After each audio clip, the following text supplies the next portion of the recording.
Extra, Big Town Extra. Hear all about the Lonely Hearts Club expose. Extra, Big Town Extra. Welcome to our Big Town Lonely Hearts Club, my dear. Come in and say goodbye to loneliness. Why not stay here at our club, Mrs. Adams? I promise you won't be lonely anymore. Please let me leave this place. Let me go. Please let me out of this horrible place.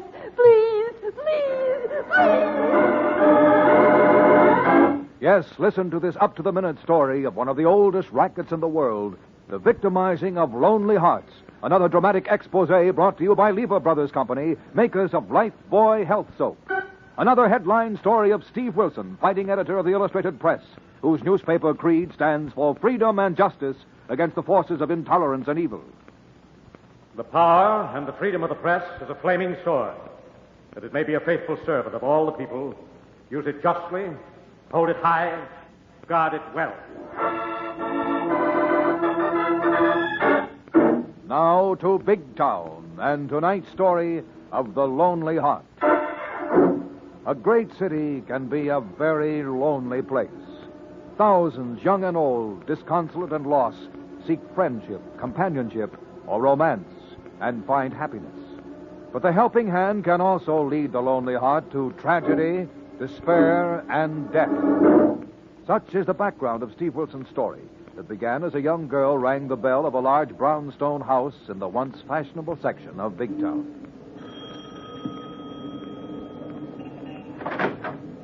Good afternoon, young lady. Welcome to our friendly little club. Won't you come in? Oh, thank you. I'm looking for someone who... I understand. We are all looking for someone, friends, companionship. You've come to the right place, my dear. Come in, come in. I hope so, for you see, Don't try to explain, my dear. I understand. Please come in the parlor, and I'll tell you how our little club works. I'm sure you want to join, meet all of our members. Oh, but I don't want to join your club. I'm looking for someone who did several months ago. My aunt. Oh, your aunt? Yes, she came to Big Town last fall from upstate. What is your aunt's name? Agatha Adams. Agatha Adams? Yes. Oh, Aunt Agatha stayed at a hotel for a couple of months, but got lonesome and wrote she was thinking of joining some club.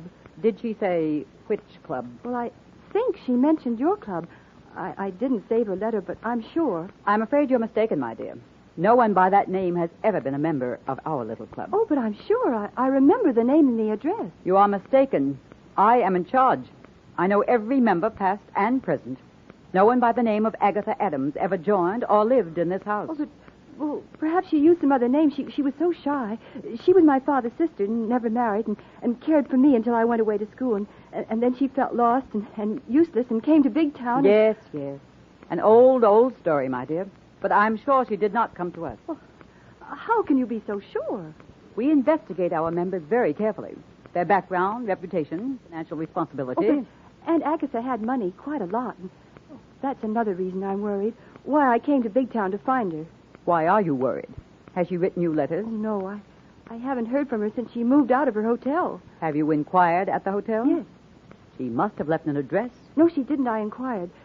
Some man came for her things and paid her hotel bill and left no forwarding address. My dear young woman, you're wasting my time. But I must find my aunt. Why? She sounds like a mature woman of sense and independence. If she wanted to see you or hear from you, she would write. Yes, but she always wrote me regularly until 2 months ago. People change. She's probably found new friends, new interests. But she hasn't even written her lawyer. Why, we've heard nothing. Don't even know if she's alive, except for the checks. Checks? What checks? Why, the checks she's endorsed almost every week for larger and larger amounts. Checks?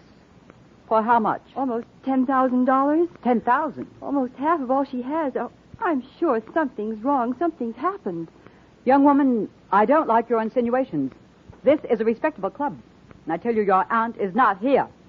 She was never a member, and I must ask you to leave this house. Oh, but couldn't I stay here a few days while I look for her? No, this is not a hotel. We have no room. If you want my advice, I suggest you go back home and wait until your Aunt Agatha sees fit to get in touch with you. Good afternoon. Oh, please, couldn't you give me a list of other clubs? No, good afternoon. Goodbye.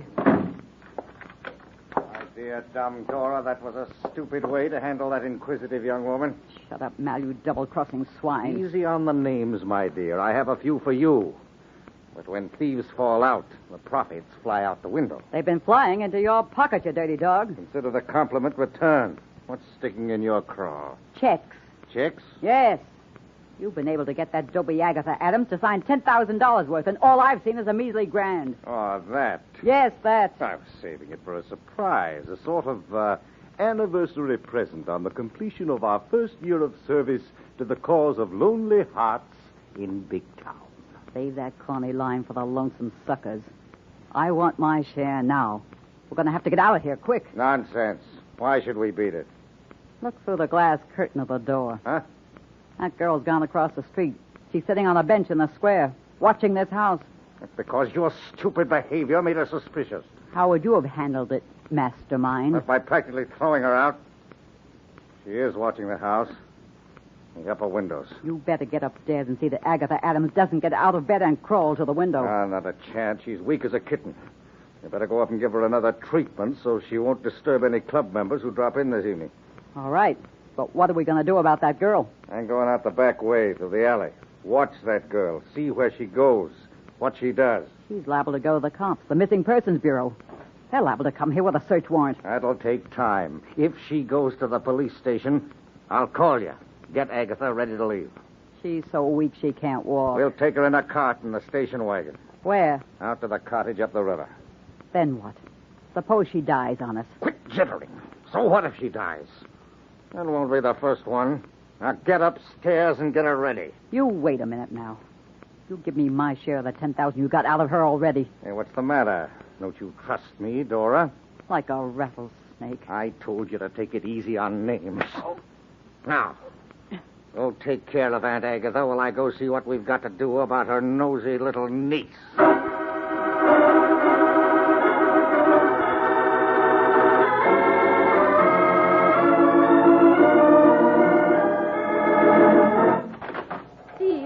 Lady who phoned you. Come in, Miss Adams. Oh, thank you for seeing me, Mr. Wilson. Oh, sit down, Miss Adams. I'm only too glad to have a chance to help a friend of my old boss. He was city editor of this paper when I was a cub reporter. Yes, he told me. How is Bill Green? Oh, just fine, Mr. Wilson. Is he still publishing the best weekly newspaper in the country, except during the trout and hunting season? Yes, Miss Kilburn, and he asked me to tell you, Mr. Wilson, to be sure and come up for the trout fishing. Well, I'm going to try to make it, Miss Adams, but now about your Aunt Agatha. Oh, I'm frightened, Mr. Wilson. Really frightened. As I told you over the phone, I'm sure that woman knows something about my aunt. Lorelei, what did you get out of our morgue file on that Heart Club on South Square? The morgue. Oh, Mr. Wilson, you don't think my aunt is dead? Oh, no, Miss Adams. Our newspaper morgue is a file of clippings and information on all kinds of persons and subjects. Oh, I see. What do we have on that club, Lorelei? Well, nothing, Steve, except it's run by a Mr. and Mrs. Dean. It's either on the up and up, as most of them are, or it's managed to keep out of trouble and the papers. Yes, you see, Miss Adams, there are many such clubs in big cities, founded for the purpose of fostering companionship and friendships, even romance, between lonely persons who have no other way of meeting. Oh, I know, and I don't want to make trouble for anyone who is trying to do something good and kind. That's why I haven't gone to the police, but that place, that woman frightens me. She seemed to want to get rid of me and told me to go home. Miss Adams, what about those checks you mentioned? Does the bank in your hometown suspect forgery? No, Mr. Wilson. They say my aunt's signature is genuine, but her monthly statements sent to the hotel here in Big Town have been returned because, well, they have no forwarding address. And you've heard nothing from her? No, not for 2 months. Not since she wrote me she was moving to that club on South Square. Are you sure the address was South Square? Yes. That much I remember for certain, but what can I do, Mr. Wilson? Just a minute, Miss Adams. Lorelei? Yes, Steve. How would you like to join this Lonely Hearts Club? Oh, golly, yes, Steve. That'd be one way of getting in and finding out what's going on. You'll have to dress the part. You don't look like a girl who would ever be very lonely. Thanks, but a reporter's job doesn't give a gal time. And a little soap on the paint job and a severe hairdo will turn me into a plain Jane with a heart just aching for companionship. Oh, but Mrs. Kilburn, I can't let you do this. Well, why not? Well, because, there's something else I haven't told you. Oh? What's that, Miss Adams? After I left the square and phoned you, I think I was followed. followed by that woman? No, by a man, a tall, good-looking man. Well, you're an attractive young woman, Miss Adams. But he didn't try to pick me up, Mr. Wilson. He didn't come near me. He just followed me. He watched me. Did he follow you here to the press office? Yes, but he didn't come in the building. That does it, Lorelei.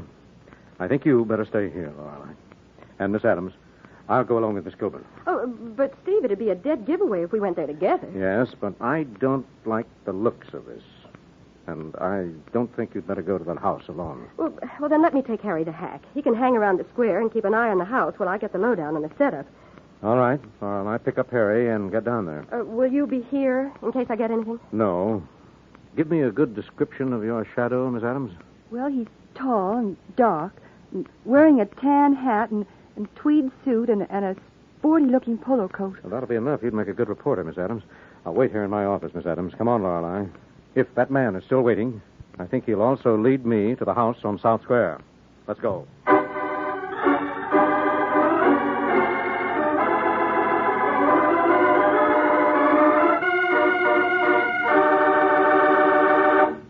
Lifebuoy gets skin cleaner. Lifebuoy gets skin cleaner. And the cleaner you get your skin, the surer you are of being fresh and attractive. So remember, Lifebuoy, with its purifying ingredient, gets skin cleaner. Stops BO as no other leading soap can. Here's what the doctors proved in 820 scientific tests. People took daily baths with different soaps. Doctors found that Lifebuoy does more than just remove the grime and perspiration you can see. Lifebuoy's purifying ingredient makes it more effective than any other leading soap against the invisible dirt that brings on BO. Lifebuoy's milder, too. Safe even for baby's tender skin. And you'll like the way Lifebuoy, made with costly coconut oil, bursts into quick white lather, even in hard water. Lifebuoy gets skin cleaner. Lifebuoy gets skin cleaner, keeps you fresh and attractive, protects you as no other leading soap can. Bathe with Lifebuoy Health Soap every day. Get the big new bath size. Buy Lifebuoy right away.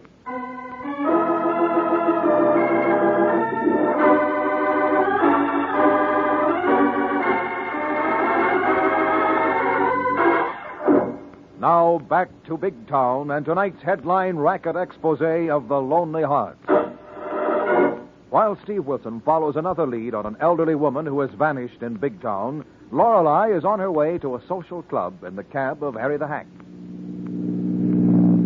South Square coming up, Miss Kilburn. Hey, you want me to drop you in front of this here now so-called Heartache Club? Yes, Harry, but don't wait. Cruise around and keep an eye on the house. Check. I'll roll around through the back alley and scout the layout in case of contingencies. All right, Harry, and keep an eye open for Steve tailing that character in the tan polo coat we spotted in front of the press office. Right, he looks like a sharp operator. Here you are. What's cooking? I think they've got Miss Adams' aunt in a vicious swindle. In which case, watch your step and holler if you need any help of a knock-a-knock nature. Thanks, Harry. I'll be careful. You better get going. Okay, I'll be around.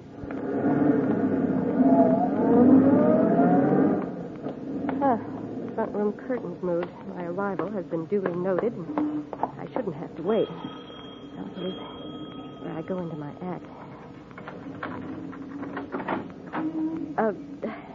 Good evening. Good evening. What can I do for you? Why, I heard about your friendship group, and I thought I'd like to see your club. Oh? Who told you about our club? We don't advertise. Well, I was dining alone in a restaurant the other night, and I heard a couple talking. They'd met here, and they seemed so happy together, and I thought... I'm sorry, young woman. We don't take anyone unless they are recommended by someone we know. Oh, but I could give you references. I have a very good job. I'm sorry.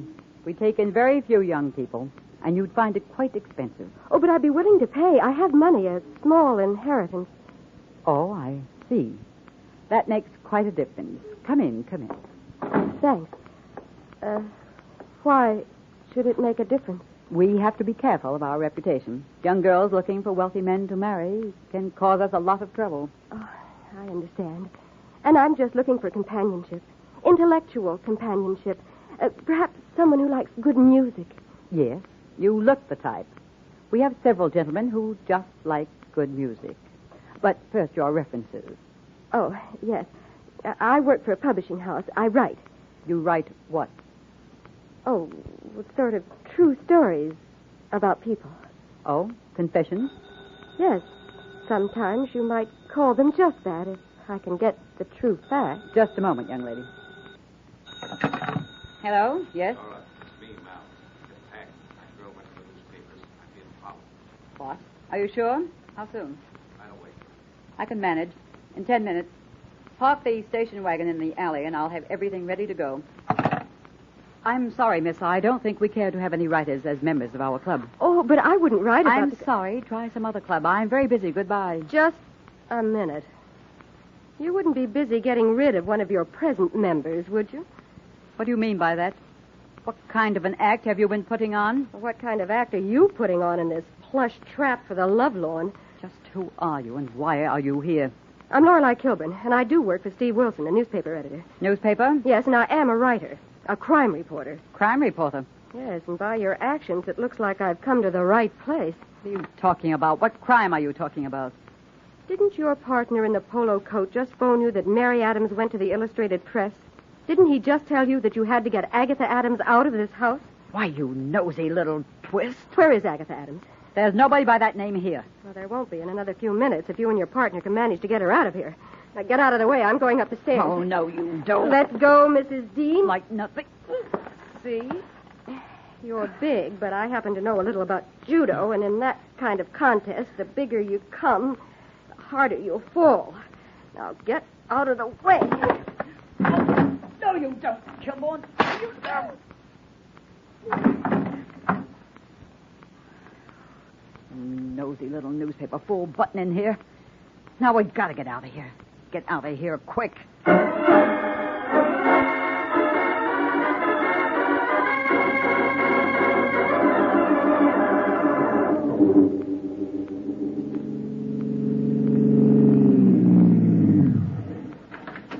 Hey, boss. Mr. Wilson. Yes, Harry. Where's Lorelei? In that house around on the square. You telling the station wagon that just pulled in the alley a minute ago? Yes, Harry. The driver is the man in the polo coat who followed Miss Adams to the press office. That's what I figured. What's he up to? I don't know. I trailed him from the press office to the garage where he picked up that station wagon. I think he spotted me because he made a phone call, then tried to shake me in traffic before he cut back here. Well, you sure got him cornered in that alley, boss. Oh, how so, Harry? That's a blind alley running behind the houses on the square. He's got to come back out this way with that suburbia jalop. That's a lucky break, Harry. Where's your hack? Parked right over there across the street. Perfect. Drive in that alley and block this exit. Don't let that station wagon out of there until I can get into that house and see what's going on. Fear not, boss. And if that polo-coated pork-cat comes out and gives me argument, I will restrain him with my trusty noggin knock. No, Harry. We have no proof he's involved in anything criminal and no right to stop him if we had. Just block the alley. Keep him from rolling that station wagon until we can find out if Agatha Adams is in that house.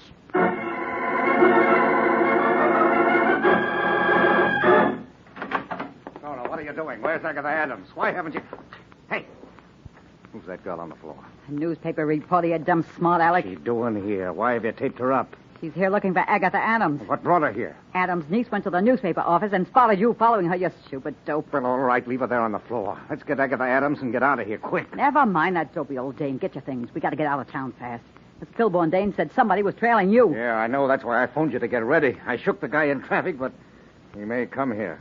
Come on, let's get going. Where's that money you got from that Adams dame? I got it. You'll get yours. I'll say I will, and I want it Wait a now. minute. The door. Maybe that guy that trailed me. It'll be this Kilborn dame's boss, an editor called Steve Wilson. Wilson, the racket buster. So that's who's been tailing me. He works with the cops.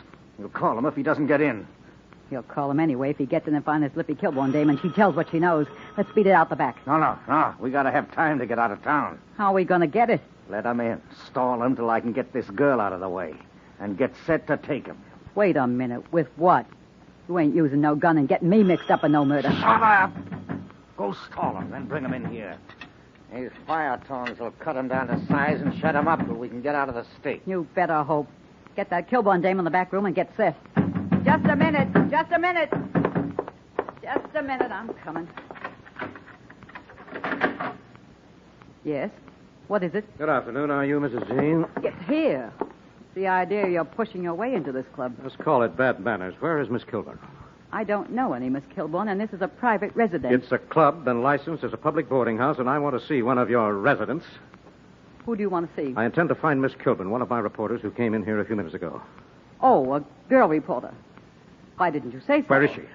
Right in the sitting room, just down the hall, interviewing my husband. Good. I want to ask him a few questions myself. Go right ahead, Mr. Wilson. I'm sure he'll be glad to see you. Walk right in. He has an answer for all your questions. Step right this way.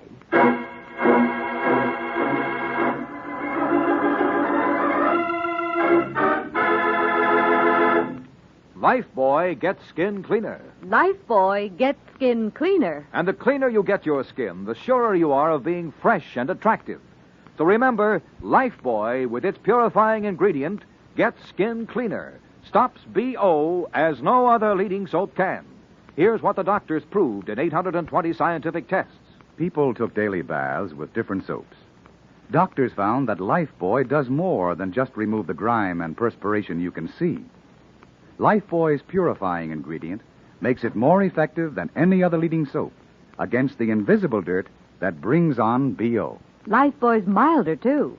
Safe even for baby's tender skin. And you'll like the way Lifebuoy, made with costly coconut oil, bursts into quick white lather, even in hard water. Lifebuoy gets skin cleaner. Lifebuoy gets skin cleaner, keeps you fresh and attractive, protects you as no other leading soap can.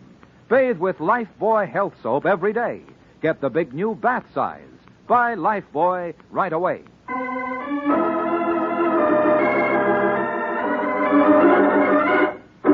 Now back to Big Town and to Steve Wilson as he enters the parlor of a so-called Lonely Hearts Club in search of Lorelei Kilburn in tonight's racket expose headlined The Lonely Heart. After you. Go right ahead, Mr. Wilson. Your reporter, Miss Kilburn, is in the parlor interviewing my husband about our little club. Thank you, but I think you'd better come along with me, Mrs. Dean. Why should I? I'm busy. I have to get things ready for our club meeting tonight. That can wait. After you, Mrs. Dean. Very well. But you've no right to come crashing in here and ordering us around. Malcolm, Yes, my dear Dora. this is Mr. Wilson of the Illustrated Press. He wants to ask you a few questions about our club. Why, certainly. Come in, Mr. Wilson. Thanks very much. But first, where is my reporter, Miss Kilburn? Miss Kilburn? Yes, I told him she was here, Malcolm, interviewing you about our club. Oh, yes, of course. Her name slipped my mind. Where is Miss Kilburn? Why, she's gone upstairs to interview some of our resident members. Won't you sit down and wait? No, thank you. Do you mind telling me what you're doing with those fire tongs, Mr. Dean? Fire tongs? Oh, I was about to build a fire in a fireplace. It's getting rather chilly in here. Yes, very chilly. What have you done to Miss Kilburn? Where is she? I told you, she's upstairs. Upstairs with Agatha Adams? I don't know what you're talking about. Grab him, Dora. Hold him. No. Why, you murderous rat. That was meant for me. And there's a good chance you killed your wife with those fire tongs. I'll kill you for nosing into my business. Your racket. The filthy racket of preying on lonely men and women. Now, where's Miss Kilburn? Where is Agatha Adams? Right here in this house, but you're not going to get out of here. Phone the cops or send me to prison. Prison is too good for you, Dean. And if your wife dies, you'll be lucky if you don't go to the chair. If I go, it'll be for smashing your head. With those fire tongs. Oh, you slug, I'll break you. Not telegraphing your punches like that. Now, where's Miss Kilburn? Where you're going to be when I get through with you. All right. Let's see.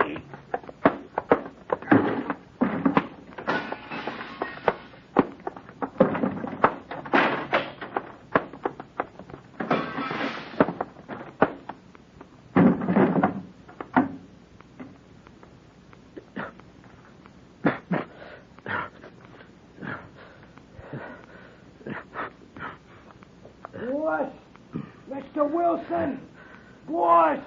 What give? What cook? Come in. Come in here, Harry. Holy moly, boss, what a wreck joint. And boy, are you beat up. I'm all right, Harry. Hey, who's the dame on the floor and gory gent laying in the corner like a corpus delicti? The management of this rat trap, Harry. And where's Miss Kilbane? Open that other door, Harry. She may be in the back room. Oh, take it easy, boss. You took quite a beating taking that guy. Hey, she's here, boss. On the floor. Taped up like a mummy. Is she all right, Harry? Well, her eyes are open and snapping like snapping turtles, so I guess she's okay.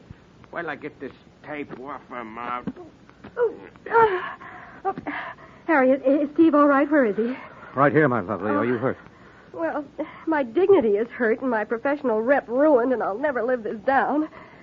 Get the tape off my hands and feet, will you, Harry? Sure thing. Hold still. Oh, well, be careful of my nylons. Have you found Agatha Adams, Steve? No, Lorelei, but she's here in this house. She must be upstairs. Oh, the poor woman. I wonder what they've done to her. Well, phone Callahan of Homicide as soon as Harry gets you on tape, Lorelei. I'll go upstairs and get the lady of the Lonely Heart.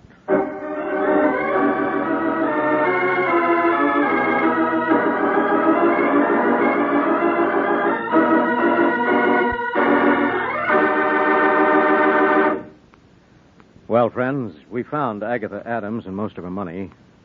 They treated her pretty rough, but she recovered and was happily reunited with her niece. As for the Lonely Heart racketeers, Dora Dean didn't die, but she and her husband were paid with long sentences to prison, thus ending a vicious racket that made a mockery of thousands of real friendship and Lonely Hearts clubs. Clubs which honestly and sincerely operated to fill the aching void of loneliness so many find in big cities or in any other place. How about next week, Steve? Well, let's hear from our narrator, Dwight Wiest, on that news item, Lorelei. Okay, Dwight, go to press. Right, Lorelei. But first, remember, doctors have proved it. Lifebuoy, with its purifying ingredient, gets skin cleaner in your daily bath. Stops BO as no other leading soap can. Say, Dwight. Yes, Lorelei? Dwight, I want to tell the women about that purifying ingredient of Lifebuoy's. That's what makes Lifebuoy milder, so safe and gentle. Yes, friends, and it's the reason Lifebuoy keeps you fresh and attractive, protects you when other soaps fail. It's one more reason why today Lifebuoy is used in the homes of 40 million Americans. Get Lifebuoy Health Soap right away.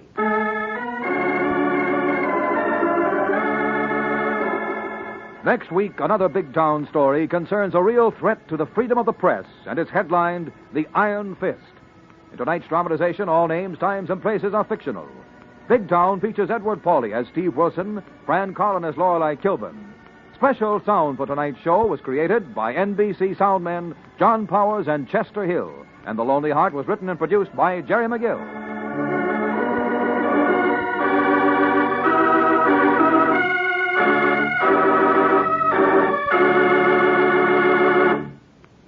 Lever Brothers Company has amazing news. New 1950 Rinso with sodium. It's here a year ahead of time. New 1950 Rinso has 3 times the whiter washing action of any other soap. The sensational new washing action of 1950 Rinso gets white clothes whiter than new, washable colors brighter than new, and keeps them whiter, brighter than any other soap. Rinso is so safe for clothes, so kind to hands. Get new 1950 Rinso at your dealers now. Be sure and be with us again next Tuesday at the same time when Lever Brothers Company will again present Big Town. This is your narrator, Dwight Wiest, bidding you good night.